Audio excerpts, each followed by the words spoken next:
안녕하세요, 허재현 기자입니다. 유튜브 방송 수익구조 개선을 위해 허재현TV가 인플루언서와 소비자를 연결시키는 신개념 쇼핑몰 유인회와 제휴를 맺고 자그마하게 상품 판매를 시작했습니다. 양질의 제품을 허재현 기자가 직접 경험해 본 뒤 여러분께 적극 추천드립니다. 구매 방법은 아주 간단합니다. 유튜브 영상 댓글란 상단에 올려둔 공지사항을 확인하시거나 허재현 기자가 운영하는 탐사보도 매체 리포액트의 누리집에 오시면 편리한 구매 방법을 확인하실 수 있습니다. 클릭 몇 번만 하면 될 정도로 아주 간편합니다. 판매 수익금의 일부는 허 기자의 취재 활동을 위한 제작비로 적립이 되니까요. 허 기자도 응원해 주시고 좋은 제품도 싸게 사고 일석이조의 기분 좋은 소비를 해보세요. 판매 상품은 주기적으로 바뀌니까요. 방송을 통해 계속 확인해 주십시오. 고맙습니다. 오늘 해야 될 이야기들 이거 네. 오늘은 이 이야기 중심적으로 할 거예요. 우리가 추미애 장관님 옆에 꼭 서드려야 될 시기이죠. 네. 그래서 오늘은 이 이야기를 꼭 해야 돼요. 티끌님 감사합니다. 네.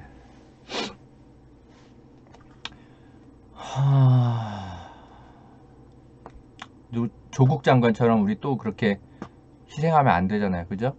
우리 이분 옆에 서드립시다. 네. 지금은 검찰이 뭐 들고 일어나서 추미애 장관 이제 그죠? 고립시키기 위해서 별의별 발악을 다 하는데 괜찮습니다. 네. 뭐 이미 예상했던 거고 대신 우리가 옆에 더 큰 힘으로 압도 다수의 압도적인 민주주의의 힘으로 추미애 장관 옆에 서 드립시다.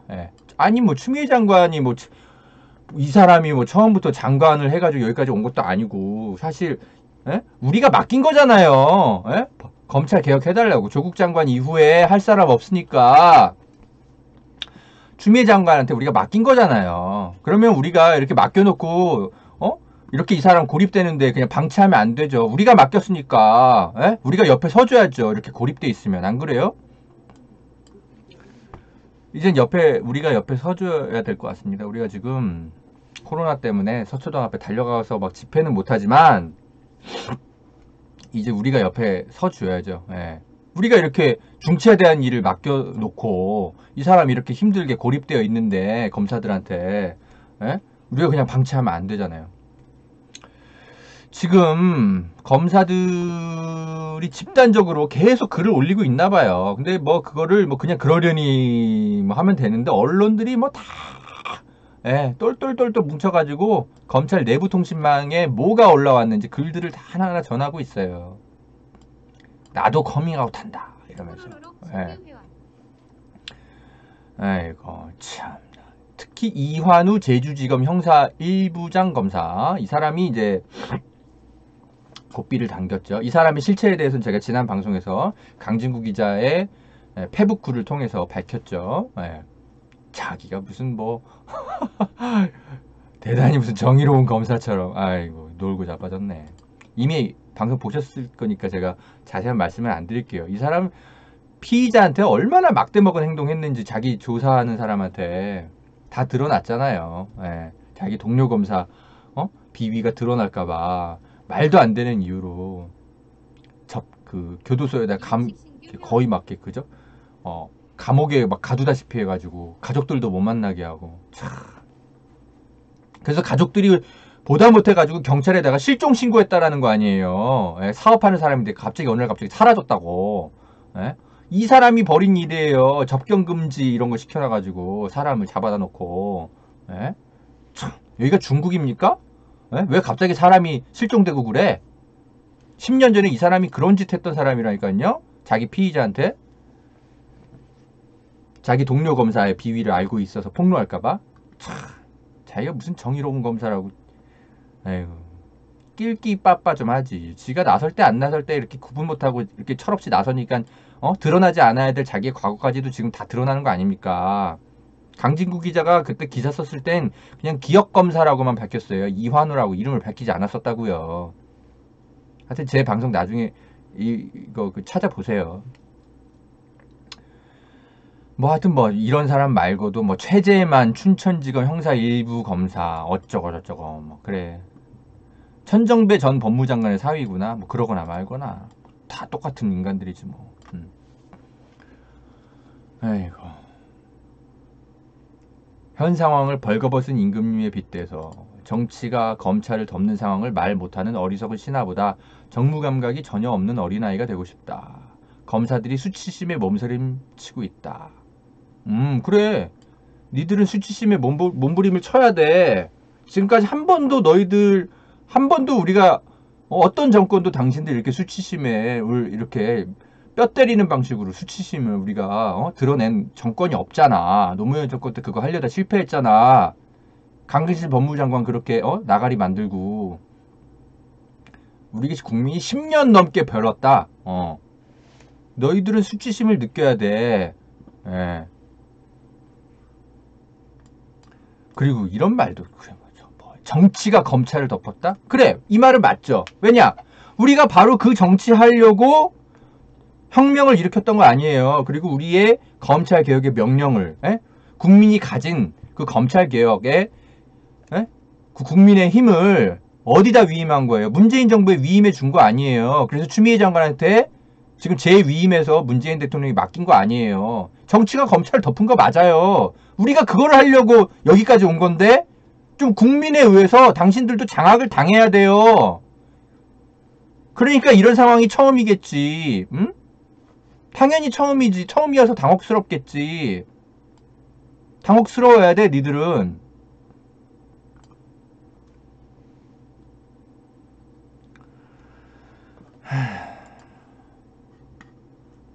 진짜 어이가 없는 게 말이죠, 여러분. 지금 뭐 문재인 정부가 뭐 검찰개혁 하고 있는 거 다 실패했다고 주장하는 검사들. 진짜. 이 사람들 본인 일기장이나 그렇게 쓰세요. 어디 감히 개혁의 대상들이 나서가지고 자기들이 개혁의 주체인 것처럼 나서가지고 글을 쓰고 그래 공개적으로. 당신들 공무원들은요 국민의 명령대로 움직여야 될 사람들인 거예요. 어디 스스로가 나서가지고 자신들의 개혁 방향을 국민한테 훈계질이야. 우리 명령을 따르셔야 된다고요. 이제 당신들은. 우리가 그거 하려고 혁명 촛불을 든 거라니까요. 아니 뭐 죄수가 스스로 막 양형도 정하고 사회에서 막 갱생하는 방법까지 자기들까지 정하겠다라는 심보야. 미쳤어? 우리가 판사예요. 당신들이 갈 길은 국민이 정한다고요. 보자 하니까 이것들이 그냥 국민을 상대로 전쟁을 벌이네. 국민을 상대로 전쟁을 벌이고 있는데 차마 그렇게 말은 못하고 그죠? 정권에 장악당했다라는 식으로 말장난하고 있고. 그 정권 우리가 만들었거든. 자, 이제 우리 국민이 문재인 정부의 위임한 권력으로 이번만큼은 검찰개혁 반드시 우리 완수해야 됩니다, 여러분. 검찰 길들여야 됩니다. 정권에 길들이는 게 아니고요. 우리 국민의 명령에 길들이는 방식을 지금 취하고 있는 겁니다. 우리가 이겨야 돼요. 그리고 뭐지? 이 검사들은요. 법 기술자예요. 이 사람들은 지식인이 아니고 무슨 말인지 아시겠어요? 여러분 기술자는요. 그 기술에만 충실하도록 기능인으로 남으면 돼요. 에? 그 사회를 이끄는 사람들은 누가 하느냐? 우리 같은 국민, 그리고 지식인들이 만드는 겁니다. 기술자들한테 맡기지 않아요. 그러면은 아니 그 기술자들이 다 전문가이고 그 사람들이 사회를 운영해야 되면 우리가 투표는 뭐하러 하는데? 민주주의 사회니까 그러는 거죠. 당신들은 빠져. 우리가 만들 거니까. 당신들의 얘기를 참조는 하겠지만 당신들이 국민한테 명령할 건 아니라는 거죠. 어디다 대고 개혁의 대상들이 개혁의 주체인 양 행사하고 지랄들이야. 당신들은 그냥 법 기술자로 남으세요. 그 기술을 어디다 쓸 건지는 우리 국민이 결정할 겁니다. 우리 10년 전에 그거 하려다 한번 크게 당했기 때문에 이제는 더 이상 그죠? 양보 못해요.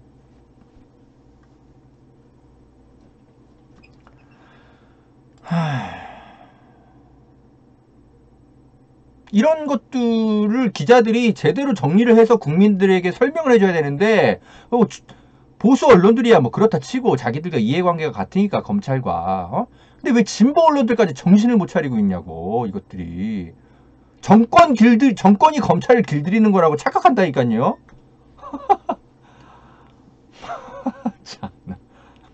아니 문재인 정부가 검찰의 수사를 뭐 이렇게 정권의 이해관계와 연관돼 가지고 뭐 막은 게 하나라도 있습니까? 에? 지랄하고 자빠졌네. 그래서 이 좀 우리가 좀 그 신뢰해왔던 지식인들이 좀 국민의 좀 편에 서서 좀 그 이 못난 이 검찰 권력들을 개혁시키고 그죠? 여러 가지 정책을 만드는 데 있어서 좀 좋은 목소리 좀 해주면 좋겠는데 이 사람들이 다들 제정신들이 아닌 거예요. 가만 보니까 같이 스트레스를 줘.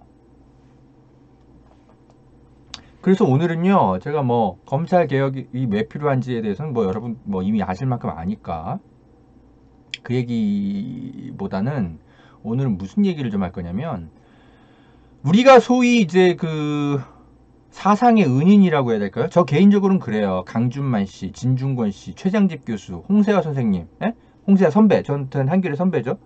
이분들은 저에게는 사실 사상의 은인 같은 분들이에요. 저는 그런 세대잖아요. 제가 20대 때 이분들 책을 읽으면서 대학을 나왔기 때문에.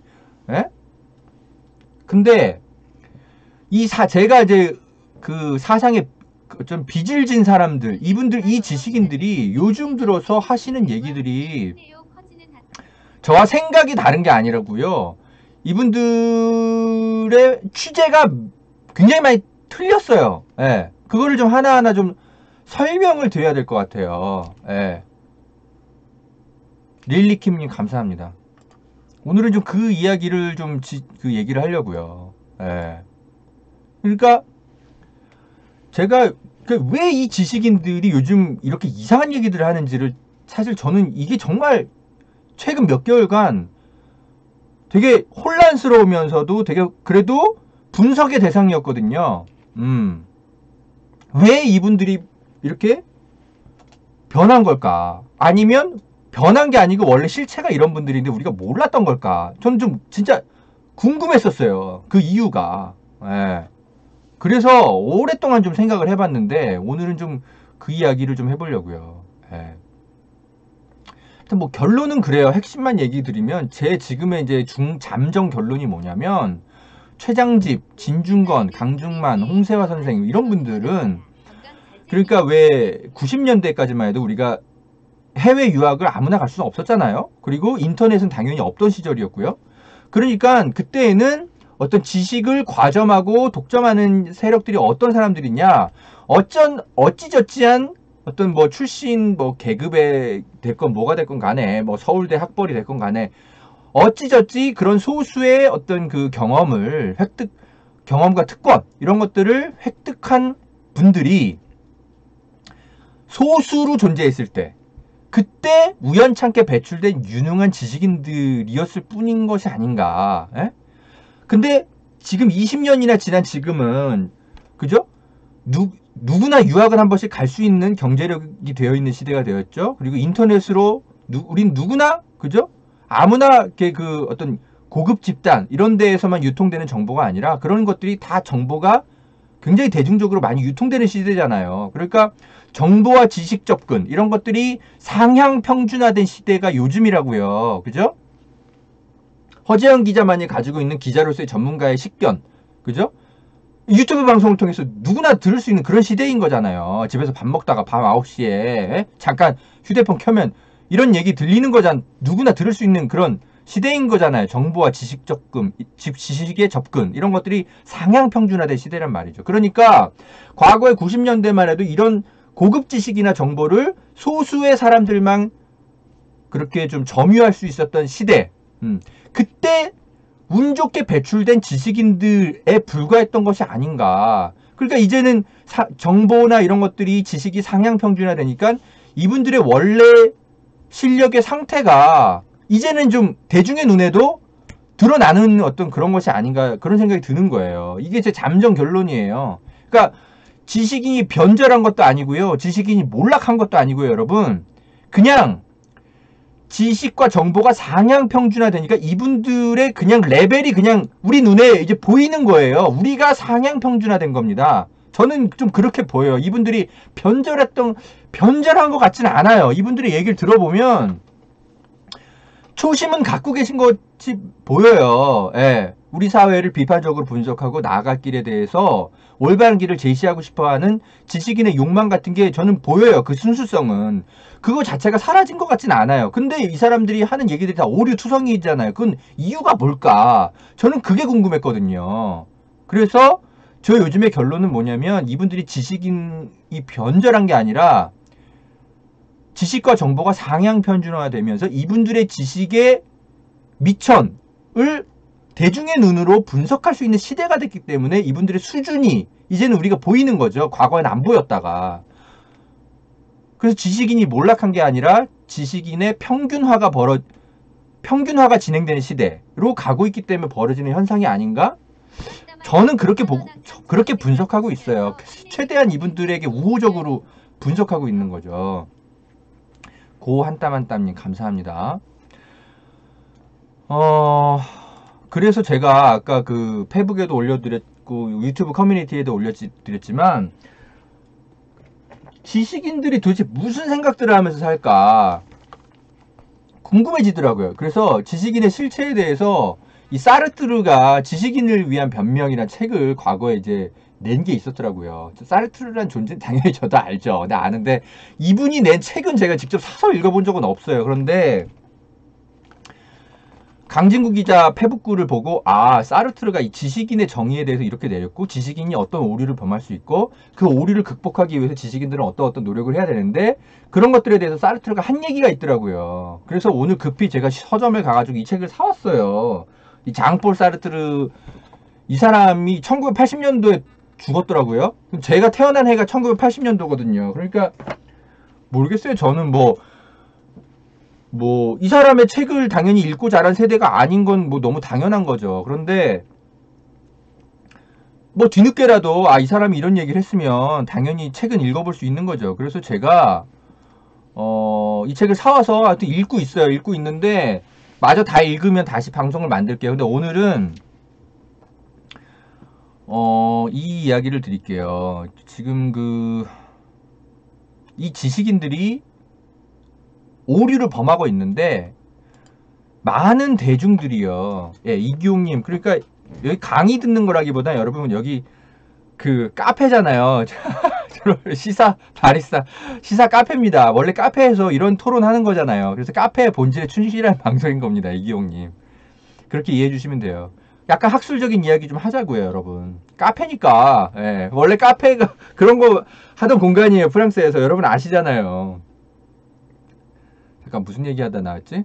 그래서 근데 많은 그 진보 대중들이요. 이분들이 하는 얘기가 오류가 뭐가 뭔지를 잘 모르는 분들이 되게 많아요. 실제로 그래요. 제 주변에. 그러니까 에이 설마 강중만이 하는 얘기인데 설마 홍세아 선생이 하는 얘기인데 진중권이 하는 얘기인데 최장집 교수 같은 사상의 그죠? 굉장히 민주주의의 어떤 그죠? 제도 집대성 하시고 이런 분 이데올로기적으로 우리가 어떻게 이런 분들과 그죠? 함부로 얘기를 해. 솔직히 우리 약간 그런 생각 많이들 하고 살잖아요. 저도 그랬어요. 그래서 이분들이 하시는 얘기들이 오류가 없을 거라고 다들 기본적인 베이스들을 다들 갖고들 살아요. 실제로 그래요. 그래서 제가 솔직히 얘기하면 제가 한겨레에서 10년 이상 이제 팩트 검증을 하면서 어떤 기자로서 밥을 먹고 살았던 사람이 아니라면 저 역시도 이분들이 하는 얘기가 어떤 오류가 있는지 저 구분 못했을 거라고 생각이 들어요.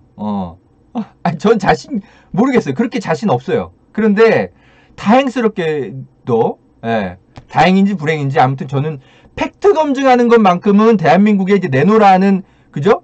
기술자가 돼 있는 거죠. 저는 지식인이라기보단 그런 팩트 검증의 기술자죠. 저는 그렇다 보니까 이분들이 얘기하시는 말들에서 어떤 팩트들은 잘못 가져오셨고 어떤 팩트들은 제대로 잘 가져오셨는데 이것들을 가지치기해서 어떻게 분석을 하셔야 되는데 이런 거는 좀 오버하셨고 이런 것들이 제 눈에는 보인다는 거죠, 여러분. 왜냐하면 전 팩트 검증 기술자니까.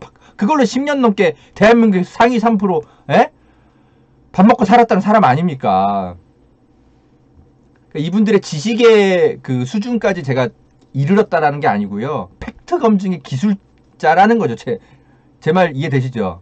그래서 이분들이 진보 지식인으로서 양심은 갖고 있다고 저는 믿고 있는데 다만 어디서부터 어디까지 팩트들이 오류가 많고 그래서 이분들의 말을 왜 우리가 걸러서 들어야 되는지를 제가 오늘은 기자의 양심을 가지고 정리해 드리려고 해요. 오늘은 그 방송입니다.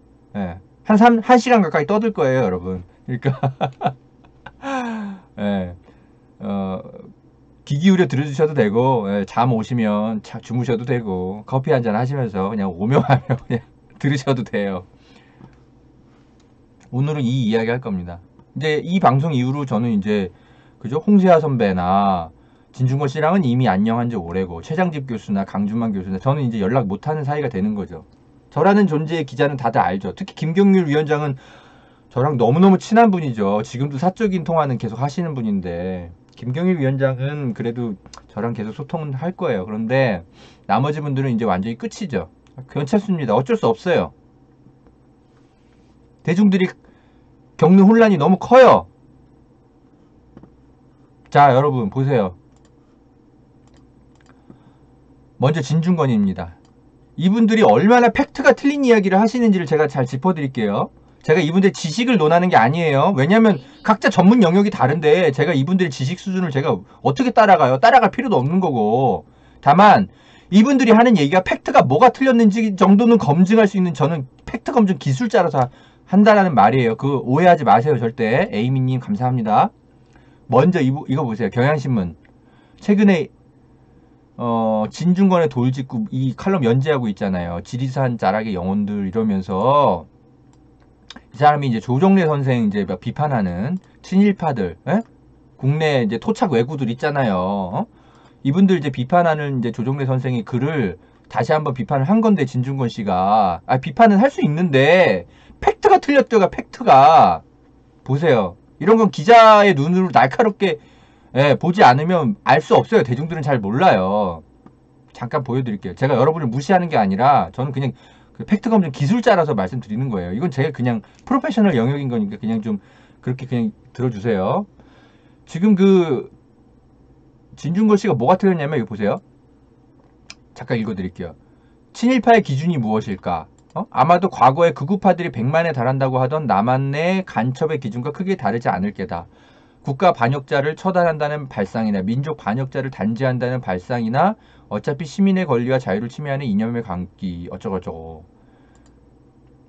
문제는 이게 한 문인의 개인적 망상에 불과한 게 아니라는 거다. 실제로 정치권에는 이른바 친일파를 처벌하는 법을 제정하려는 움직임이 일고 있다. 국가보안법이 가니 민족보안법이 올 모양이다. 꼭 이래야 하나. 이게요. 팩트가 틀렸어요. 여러분 뭔 소리냐면요. 우리 정치권이 지금 그 만들려고 한다기보단 뭐랄까 지금 입법을 고민하고 있는 세력들이 있거든요. 아직 입법 하지도 않았어요. 어디 뭐 법사위나 뭐 어디 뭐 제출된 것도 아니에요. 지금 시민단체랑 논의하는 단계예요. 그리고 그래서 제가 이걸 아는데 제가 그 시민단체에 개입하고 관여하고 있거든요. 좀 논의를 함께하는 기자라고 해야 될까? 민족문제연구소랑. 그럼 제가 나중에 말씀드릴게요. 그래서 제가 이걸 내용을 제가 어떤 기자보다 잘 알고 있는 거예요. 친일파 처벌하는 법은 당연히 만들면 안 되죠. 미쳤습니까? 왜 친일파를 처벌해? 그런 게 아니라요. 지금 정확하게 만들려는 법이 이거예요. 이거 여러분. 도쿄도 헤이트 스피치 금지 조례가 있어요. 도쿄도에. 이게 뭐냐면 그 일본의 우익들이 제일조선인 떠나라 제일조선인 막 차별을 막 조장하는 막 그런 막 우익들이 시위를 엄청 계속 한단 말이죠. 이게 사회 문제가 되고 있어요. 그래서 보다 못해가지고 일본 도쿄도가 이런 조례를 만들었어요. 그 인종, 반민족 차별 혐오 발언 금지하는 조례 이런 걸 만들었어요. 왜냐하면 이런 거는 평화를 해치기 때문에. 에? 그러니까 사상의 자유는 있어야 되는데 그 사상이 어디까지 막 그 마음대로 허용되는 게 아니라 적어도 어떤 인류의 가치, 평화의 가치, 그리고 전쟁을 막 책동하고 막 이런 것까지 허용돼서는 안 된다라고 일본 사회가 전후에 합의해온 지 오래잖아요. 그러니까 일본에서는 이런 연설 하지마 니네 이런 거를 얼마 전에 만들었어요. 도쿄도에서 헤이트 스피치 금지 조례를. 이게 사상의 자유를 억압한다라고 진중권은 생각할 수 있겠죠. 근데 그게 아니라니까요. 이거는요, 여러분. 조례예요, 조례. 그러니까 무슨 처벌 법안이 아니고요. 이런 헤이트 스피치를 당신들은 과거에 한 집단이니까 앞으로는 이 집회, 당신들의 집회는 도쿄도에 허가할 수 없어요. 라는 법적 근거를 주기 위해서 이런 조례를 만든 거예요. 헤이트 스피치를 해도요, 처벌 안 당해요. 일본에서. 다만, 불이익 당하는 것 있죠. 예. 집회를 도심 공간에서는 못하게 되는. 예. 그런 정도 불이익은 받는 거죠. 처벌받는 건 아니지만. 그죠? 막 일본 우익들이 막 헤이트 스피치 맨날 해왔던 사람인데 계속 집회하면 안 되잖아요. 그러면 일본 사회가 어떻게 되겠습니까? 과거로 돌아가는 거죠. 예? 그 제국주의 시대처럼. 그렇게 가면 안 된다라고 도쿄도가 판단을 한 거죠. 그러니까 이 사람들을 처벌할 수는 없지만 그래도 조례 같은 건 제정해서 예, 집회 못하게끔 집회를 금지할 수 있는 어떤 이제 근거들을 마련하도록 도쿄에서 그렇게 해놨다고요. 그리고 일본에서도 나치 찬양 금지법이라는 게 있어요. 예? 나치 서적 같은 걸 읽고 막 나치 막 이렇게 그죠? 자기들끼리 모임하는 건 상관없는데 대중 공간에서 광범위한 대중을 상대로 선동을 하거나 그러면 독일에서 처벌받아요. 예. 그러니까 독일이나 일본은 다 이런 그 법안들이 있단 말이죠. 예. 그런 거에 기초해서 우리나라에서도 지금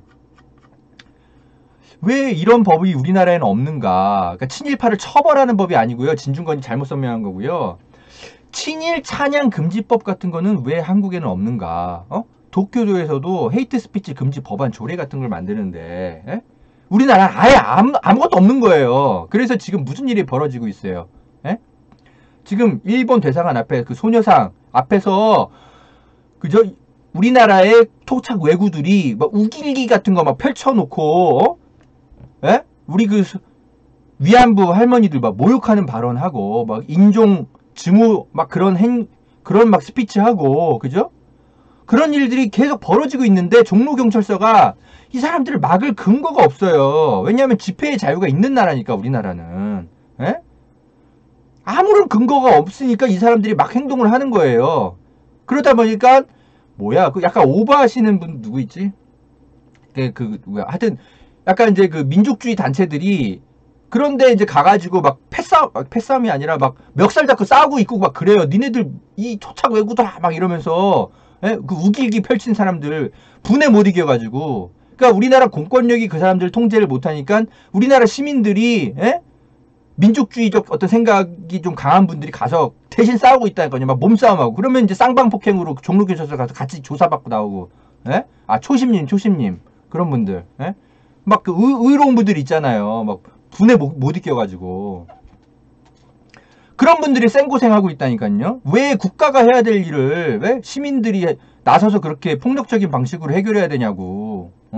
그래서 예전에 왜 명동성당 앞에서 그 이완용 몽둥이로 때려잡은 사람 있잖아요. 친일파. 이재명 지사. 지금 경기도지사 말고 친일 100년 전에 이재명 지사 말하는 거예요.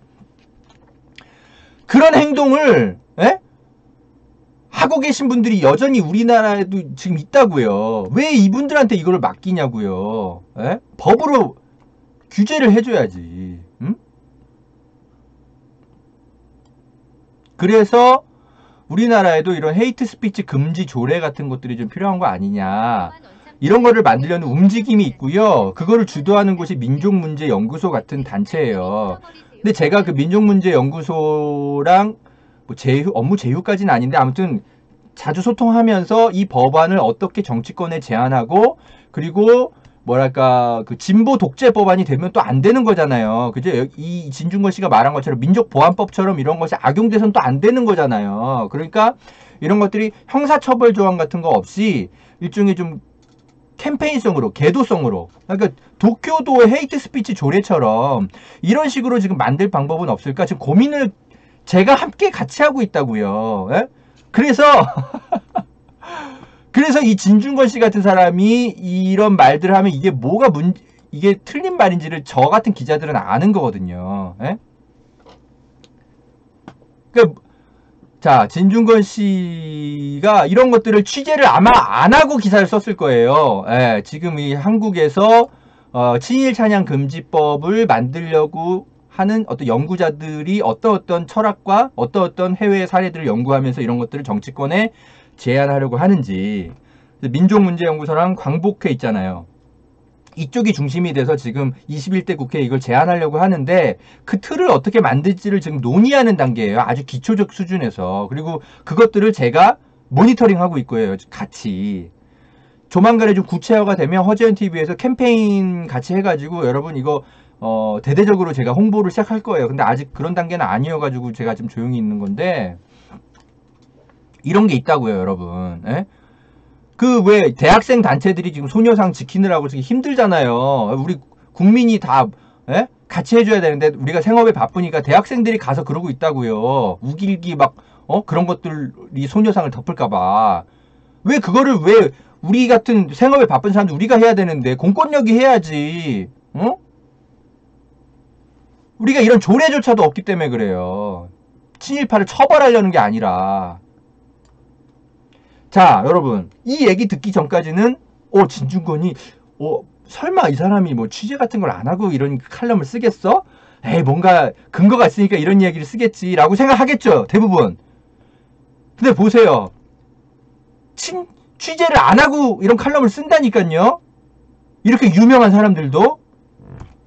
이런 건 제가 기자의 눈으로 보니까 이런 게 보이는 거예요, 여러분.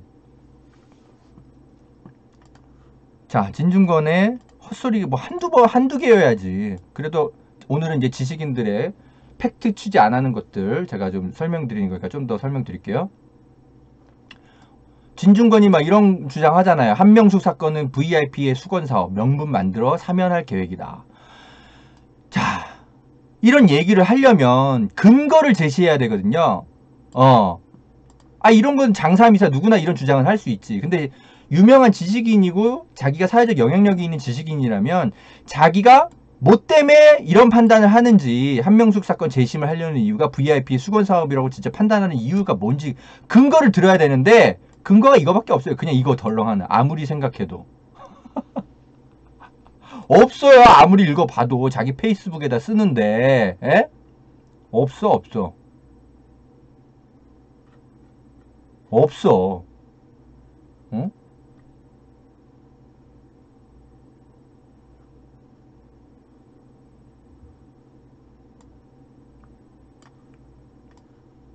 그냥 이분이 친노에게는 어머니 같은 존재다. 대통령이 제 식구는 가장 잘 챙긴다. 자상한 가장이라고 했다. 이게 다예요. 자, 그러면 이러면 이제 기자 입장에서는 어떻게 보이냐면요. 우습게 보이는 거예요. 이런 칼럼들이. 자, 여러분. 제가 예전에 한명숙 사건 재심이 필요하다라는 이유를 제가 어떤 것에 근거해서 설명드렸는지 여러분 기억나세요?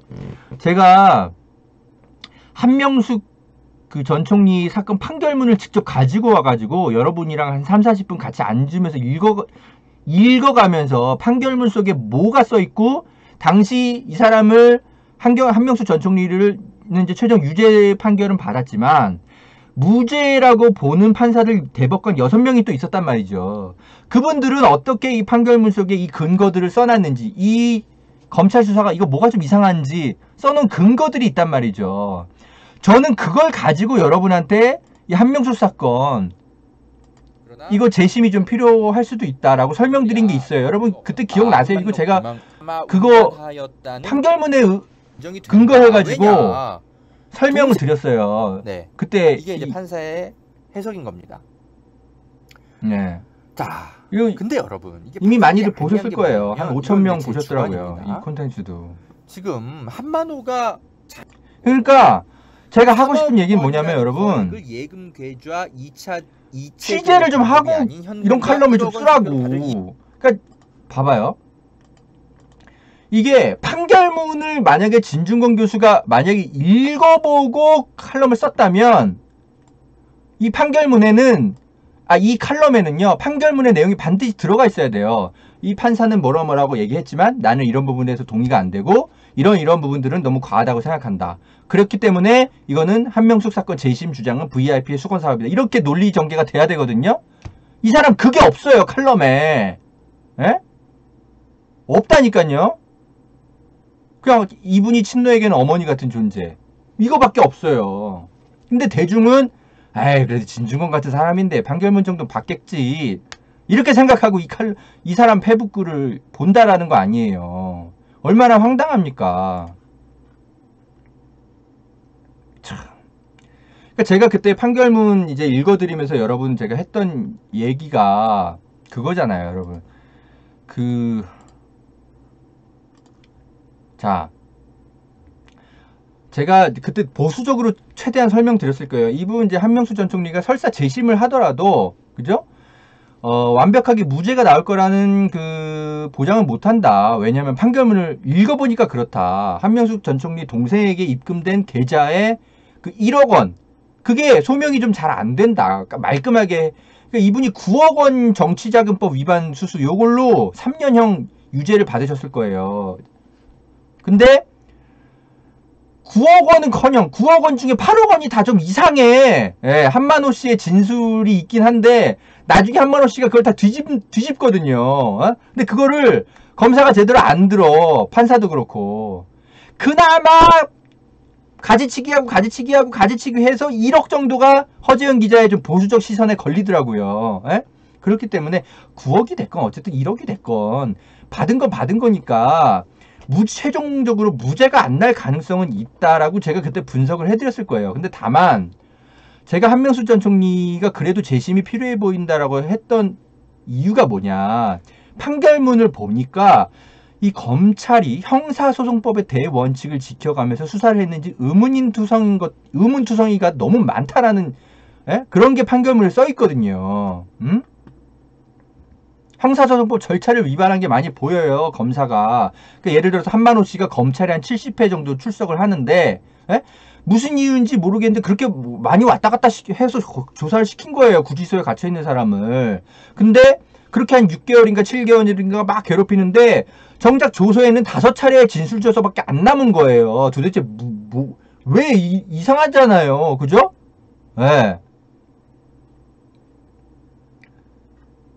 그러니까는 모르겠어요. 그래서 이제 검찰이 한만호의 어떤 진술 조작을 회유하기 위해서 그렇게 70여 차례나 데리고 왔다 갔다 한 거 아니냐.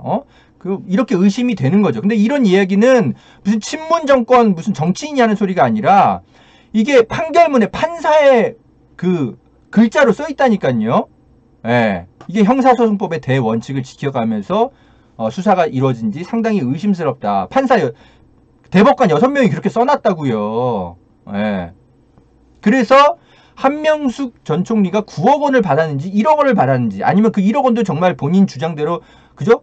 빌린 건지 정확하게 다시 한번 수사가 될 필요가 있겠다.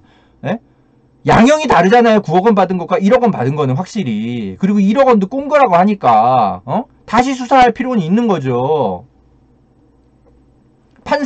대법관 판사 이명박 때 대법관 지냈던 6명의 판사가 그렇게 판결문을 이렇게 써놨으니까 제가 그래서 그렇게 설명을 당시에 드렸던 거예요. 이분이 유무죄 여부를 떠나서 당시 검찰 수사가 형사소송법의 대원칙을 지키면서 수사를 한 것이 맞는지 의심스러운 측면이 굉장히 많기 때문에 재심이 필요해 보인다라고 저는 설명을 드렸던 거예요, 여러분. 그죠? 정치인들이 하는 얘기랑 허재현 기자 하는 얘기가 좀 결의 차이가 좀 있죠. 그죠? 저는 판결문을 봤으니까 하는 소리예요. 진중권의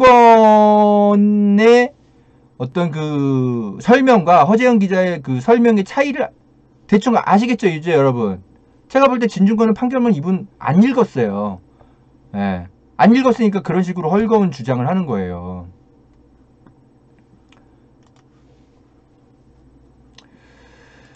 자, 진중권이 헛소리 하는 건 여러분 많이들 아시니까, 예, 이 정도로 하고. 그리고 강준만 씨도, 예, 강준만 교수도 이상한 얘기를 계속해요. 예. 문재인 정권의 내로남불, 자기가 사례를 일일이 정리하다가 중도에 그만두고 말았다. 거의 모든 게 내로남불이야. 아, 정리 좀 하세요. 제발 정리 좀 하세요. 왜냐하면 저 같은 기자가 정리를 해줘야 따박따박 반박을 하든지 하지. 왜 중도 포기해? 어떤 거는 내로남불 사례가 맞고 어떤 거는 그렇지 않고 가지치기를 해서 논박을 해야 되는데 왜 하다가 중간에 포기해? 그래놓고 이거 중앙일보랑 최근에 인터뷰했어요. 권력은 사람의 뇌를 바꾼다고.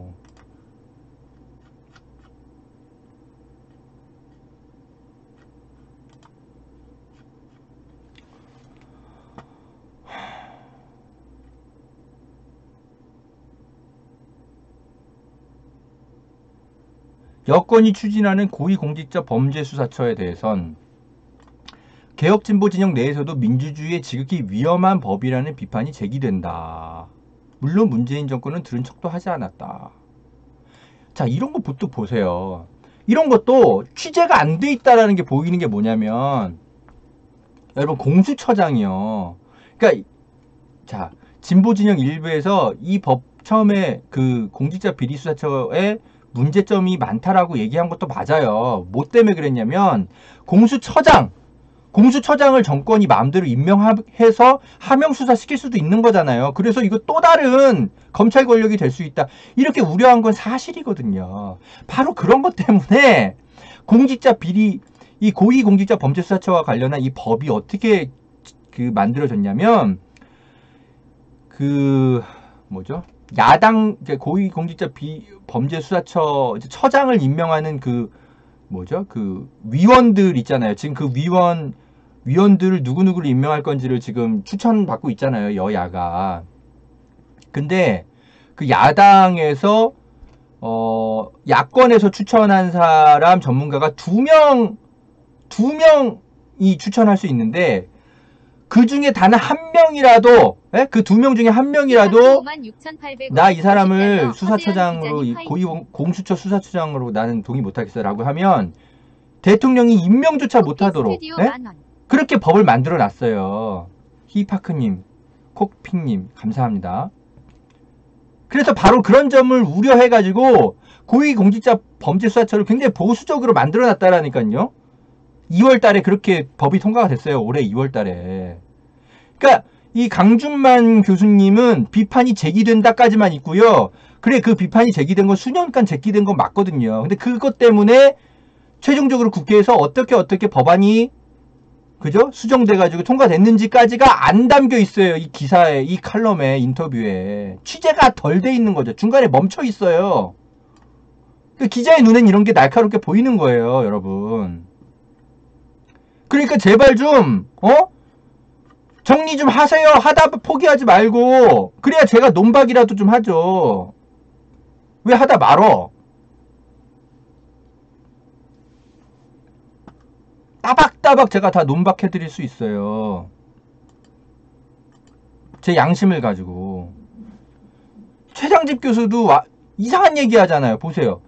얼마 전 중앙일보랑 또 인터뷰를 했는데 금태섭 내치는 게 요즘 민주당의 보수 재건 기회다. 참 어이가 없지 않습니까? 아니 여러분도 다 아시잖아요. 금태섭 의원이 내쳐진 겁니까? 본인이 탈당한 거예요. 일단 표현 자체가 틀렸고. 그리고 금태섭 의원이 이제 그 민주당에서 고립되게 된 계기가 있죠. 아니 이해찬 대표가 나가라 그랬습니까? 지역 구민들이 더 이상 이 사람을 총선 후보로 뽑아주질 않은 거예요. 지역 구민들한테 탄핵당한 그 과정들이 있었다고요. 올 봄에. 내부 경선에서 정치 신인한테 완패했다니까요.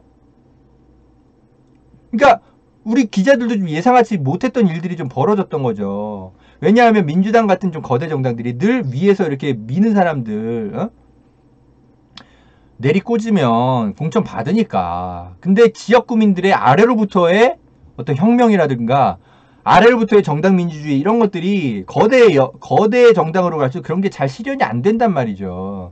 금태섭은 굉장히 유명한 사람이고 심지어 지역구를 4년 동안 이끌어왔던 사람인데 지역 구민들한테 탄핵을 당했어요. 그러니까 일종의 그저 무슨 주민소환제가 있었다면 주민소환제를 당한 거죠. 금태섭 의원이. 내부 경선에서 실패했다니까요. 그 실패한 이유가 뭐예요? 공수처 설치법 그거 본회의 통과시키는데 금태섭이 국회를 아예 안 가버렸어요. 그래가지고 표를 아예 기권을 해버렸단 말이죠. 그러니까 민주당 그 금태섭 의원 지역구 구민들이 화가 난 거죠. 아니 당신이 소신을 지키는 것까진 좋은데 다만 지역 구민들한테 의사는 물어봐야 되는 거 아니냐? 그러니까 금태섭 의원이 저는 정말 제 소신껏 아무리 판단해봐도 지금의 이 공수처법은 문제가 있다고 판단됩니다. 지역 구민 여러분, 민주당 지역 당원 여러분, 저는 이거 투표 못하겠습니다. 그렇게 해도 되겠습니까? 라고 물어라도 봤어야죠. 근데 그런 절차도 없이 그냥 국회에 안 가버려. 우리가 월급 주는데. 그러니까 국민들이 열받은 거 아닙니까? 그래가지고 탄핵시켜버린 거예요. 금태섭 의원을. 너한테는 다시는 우리 국민들을 대표해서 법안을 만들려고 대표 못 시켜주겠다. 제대로 국민들하고 소통이라도 좀 했다면 금태섭 의원이 생각하는 공수처 설치 법안이 뭔지. 근데 맨날 조중동 이런 데랑만 인터뷰하고 정작 국민들하고 공청회를 한다거나 지역 당원들에게 저는 이렇게 생각합니다라고 그저 끝장 토론을 한번 하든가 그런 것도 없이 그냥 국회를 아예 안 가버려 본회의를. 그런데 미쳤다고 국민들이 그래도 다시 한번 이러면서 금태섭 의원한테 그죠? 대표권을 주겠습니까? 그래서 정당 민주주의가 아래로부터 발현되는 이상 좀 흔치 않은 일이 벌어졌던 거예요. 금태섭 지역구에서. 그러니까 이제 금태섭이 이제 그럼에도 불구하고 바로 탈당은 안 해요. 그런 점은 전 되게 높이 평가했죠. 여러분한테도 여러 차례 설명드렸잖아요. 보수 정치인으로서 그런 모습은 참 좋아 보인다. 탈당하지 않고 끝까지 자신의 소신을 당원들에게 설명하겠다라는 자세는 저는 좋아 보였어요. 그런데 최근에 하여튼 탈당했죠. 그거는 뭐겠어요. 에?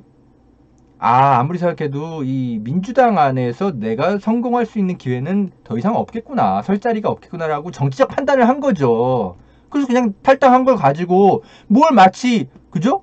지금 이낙연 대표가 마치 금태섭 의원을 내쫓은 것처럼 정확히 내쫓았다면 당원들이 내쫓은 거 아닙니까? 왜냐하면 공수처 설치법은 민주당이 최근 한 5, 6년 사이에 당의 정체성과 관련된 법안이거든요. 근데 그거를 기권해버렸는데 그저 당원들이 빡친 거죠. 안 그렇습니까?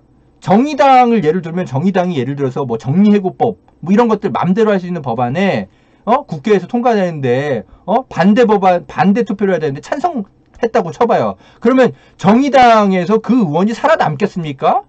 당연히 소환당하죠. 당연히 다음에는 이 사람 절대 기회 안 주지. 마찬가지예요. 그 민주당에게 있어서 공수처 설치법은 당의 정체성과 같은 법안이란 말입니다. 그거를 기권했는데 어떤 당원들이 그거를 냅둬요. 아래로부터의 민주주의가 살아있는 정당이라면 금태섭은 당연히 탄핵이죠. 그런 전후관계를 최장집 교수 같은 분이 모른다는 게 좀 이상하잖아요. 예. 근데 이런 얘기를 해요. 어이가 없는 거죠. 어이가. 예.